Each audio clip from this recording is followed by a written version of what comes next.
Welcome Sagittarius to your in-depth monthly forecast for January 2025 for the Ascendant, the Sun or the Moon. I'm going to share some standout details with you to begin with, but then on screen your event chart right at the start of the month, which provides a backdrop for the whole of January. As influences feed in, I'll go through them frame by frame to give you a clear picture of what January 2025 holds in store for you. I'm astrologer Patrick Arundell, wishing you all the best for year 2025. If you're new to my channel, thank you for joining me. This is very much a community. If you have any thoughts, please do share them. If you've yet to subscribe to my channel, we have found that 50% of people who regularly watch my videos are not subscribers. Please help the channel to thrive. Click that sub button, but also the bell notification symbol. Also, please like and share my videos too. If you'd like to order your year 2025 personal forecast based on your unique birth data, if you order in 24 you'll get the rest of the year free. In 25 you'll get a full 12 months from the time of the order. You'll also get my free gift of your zodiac, general, love, Chinese and Vedic forecast, as well as 30% off and your life roadmap report. Your life roadmap report is particularly influential because this helps you to understand the patterns that have played out in your life so far. The forecast helps you to time your moves, because knowing when the planets are helping or perhaps resisting your efforts is a critical feature of working with astrology. If you'd like to order from a whole sign perspective, a solar perspective if you don't know your time, draconic perspective if you'd like your soul perspective, please see the links below for more. Also, if you'd like to have a one-to-one with me, I am a consulting astrologer. Please check out my testimonials below and you can read exactly what people have said. I don't edit these at all. We must be mindful of the role of your ruler, Jupiter. Jupiter begins this month in retrograde. It is going to go direct at the start of February, which will be something to look forwards to, but it is in your sector of relating. But it also clashed with Saturn on Christmas Eve. So as you come into this new year, the first 2 weeks see Saturn and Jupiter within 3 degrees of an exact 90-degree angle. So if there is a relationship that you'd like to go progressively, but somehow or another the physical circumstances or perhaps the needs of other players or people that are connected to the person that you're drawn to could have a telling impact. Then again, if you're not particularly happy in a relationship, it may be the time that you have to think carefully about that. And because Mars and Pluto are in an opposition as the new year begins, which peaks on the 3rd, this does give you a lot of potential to assert yourself, but it may be difficult to receive other people's viewpoints. But we are going to see Mars invert back into the sign of Cancer on the 6th. And Mars is going to be very influential this month, you know, because it then links with the full moon of the 13th, which can have a particular impact on your financial situation, which I will explore for you. But from the 19th, your month is really going to speed up. It's also going to become potentially very exciting. And yet with Venus applying to Saturn in week 3, Venus moves into that sector of feeling and emotion on the 3rd. That could be a time when the relationship that you've perhaps been working at does reach a telling juncture. But by the end of the month, the desire to interact and sparkle and connect to others is really turned up to max, with a stunning link between the Sun and your ruler Jupiter as the month comes to a close. So Sagittarius, on the screen now is the event chart right at the start of the month. As I mentioned before, your ruler Jupiter is in a retrograde. But that could, because it's in your sector of relating, just be seeing you think very carefully about what you want, because it's squaring off with Saturn through the first 2 weeks of this new year and this month. You may therefore find yourself wanting to have a bit more space for you.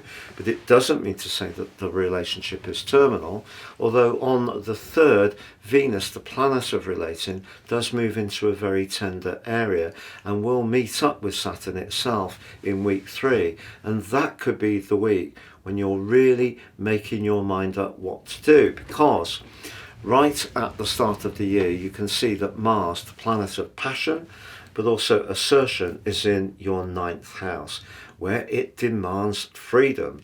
If anyone is trying to pin you in and it feels like you're losing any of your love of personal space, that could be quite challenging. But you know, that could be your instincts about a job as much as a personal relationship, or around your professional situation, because Uranus is in the 6th house of work. If things are just too dull, what you could crave for with Mars's opposition with Pluto is extra mental stimulation. And why not? You also have Venus at the start of the year in your 3rd house, which has been great for you over the festivities. But it wouldn't be a complete surprise if towards the end of the Christmas New Year week, you did have 1 or 2 discussions with someone who saw things in a completely different way to you. And yet, as we go into this new year, one of the things you could be considering carefully is your everyday resources. And the reason for this, Sagittarius, is because of the new moon, which occurred on the 30th of December. And you can see the moon is still in house 2, money, self-worth, values. It's just moved on, but it's linking to Uranus, suggesting to be as open-minded as possible, but that's rarely much of a problem for you. But if you're wanting to travel, you could be very impatient at the start of this year, but perhaps that's where the tension point between Saturn and Jupiter can play out. Maybe a partner is not quite as engaged with that idea as you might like. You can see that Venus is also clashing with Uranus. If you work somewhere, for example, where it always seems to be changing, and every time you try to lean in to understand what's required, it's changed again, that might be something that really can test you at the start of the month too. Maybe you're craving, with all these influences, a new beginning of some kind, but because Saturn is in your 4th house, there's a part of you that wants to be safety first. So a part of you wants to be very enterprising, break out, free yourself from limitations, and another part of you that's thinking about, well, look, what if that didn't work out? And that could leave you feeling a little conflicted. But on the 3rd, Venus moves into your 4th house. Venus loves being in Pisces. If you're hitting the cells, this is really encouraging you to think about home furnishings. But Venus in the 4th house is also a great opportunity to do some redecoration. Now, if you're down south and the weather's with you, you may be keen to get out the colour charts and see what you can do. If you're hunkering down, perhaps your focus is going to be on making things as snugly and cosy as possible. But whatever bargains you can grab, Venus will see you truly appreciate them. But also on the 3rd, Mercury ends a post-retrograde shadow. If you recall, Mercury went into retrograde late in November in your sign, and then ended that mid-December. But it's possible that an idea that's important to you hasn't quite gained the traction that you would like. That should ease with Mercury emerging from the post-retrograde shadow. But of course, we do have that Mars-Pluto opposition, and that peaks on the 3rd. If you did have that encounter with someone over the holidays who had a completely different worldview, that could still be playing out by the 3rd. Perhaps it shook you a little bit. Perhaps you were quite proud about how you stood up for what's important for you. But one of the things about Mars opposite Pluto is that pride can certainly be an issue, and particularly pride about principles.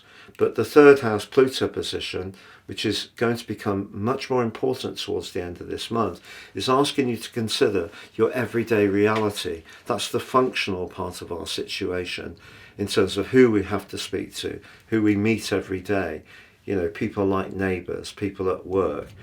So having a battle of wills can have a downside, but if you're really encouraged to do something extremely daring, particularly around travel or higher education, international interaction, that is a really exciting opposition. The 6th, however, sees Mars invert back into Cancer. Now, Mars in Cancer is in full. If we think Mars is about action, assertion, desire, can be about frustration. Cancer can be sensitive. Mars can be quite moody in Cancer. But for you, the 8th house is more about intimate gratification, but also a desire for an improvement in longer term or shared finances. If you are someone who has got a great idea, perhaps generated by that Mars-Pluto opposition, that idea can gain much greater energy as this month goes on, but you may need to fund it or find someone that you have to work with closely. Mars in the 8th house is where, by nature, we want to be all in. But if you're in a close relationship where, although on the face of it, you're supposed to be deeply connected, but it's not quite connecting and meshing, Mars, because of its retrograde here, could give you food for thought, particularly in the last 2 weeks of this month when it forges a constructive link to Uranus, but that's in your 6th house of practicalities. If you're wanting, for example, to do better with the finance you've got, Uranus could encourage you to do something fresh and different, but that means you probably need to get some very good advice, because Uranus can be a very impetuous influence and it can see us do things very quickly, and of course Mars itself can be rather impatient, so it wouldn't be too quick to dive into a situation. That said, Mercury moving out of your sign and into Capricorn on the 8th can help you be very precise in terms of managing resources, but the 11th sees the true nodal axis shift, and the North Node, the point of destiny, moves into the feeling part of your chart. So Saturn's been asking some tough questions over the last couple of years, and to be honest, over the next 18 months, the North Node can do some more, particularly because it's going to connect both Saturn and Neptune in Pisces throughout this year. So, for example, if you do want to transform where you live, perhaps move altogether, have an addition to the family, it could be a telling time for you. The 13th, the full moon in the sign of Cancer, which of course is ruled by the moon. This can be very, very intense. Because on the other side of the heavens, the sun in Capricorn, along with Mercury, is asking you to be very businesslike about your finance, I feel there's a much more emotional dimension when it comes to who you're connected to.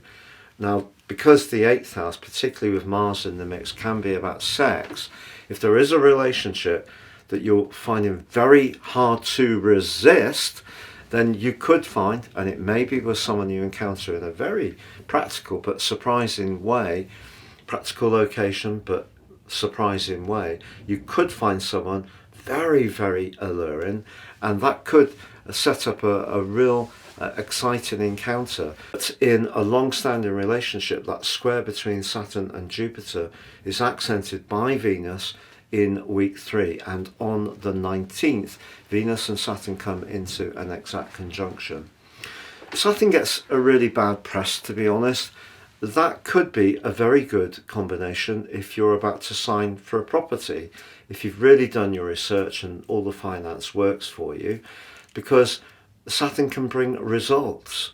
It could be an opportunity to do some physical changes to your home that have some kind of decorative value. That can be a result. But because Venus can, particularly in the 4th house, be about tender emotions, the coolness of Saturn suggests that if something is really struggling to work, the full moon and Venus's combination with Saturn could see a relationship reach the end stage. However, on the 19th, life gets seriously exciting as the sun bursts into Aquarius, the sign of the collective, the sign of future hopes, and the sign of higher values. But it also links with Pluto on the 21st. You could have a very telling conversation in the last 10 days of this month. It could be that this is through the internet or through a text message, or your own thinking can develop a much greater depth and perception. Maybe you're just going to give yourself the space to digest some information, and doing so can help you to see the value in a very constructive way. That will get even better from the 28th, when Mercury darts into Aquarius, a sign it loves to be in, that it's exalted in, but also it rules the second decan. So essentially Mercury rises in Aquarius, so the speed of life can just go even more helter-skelter.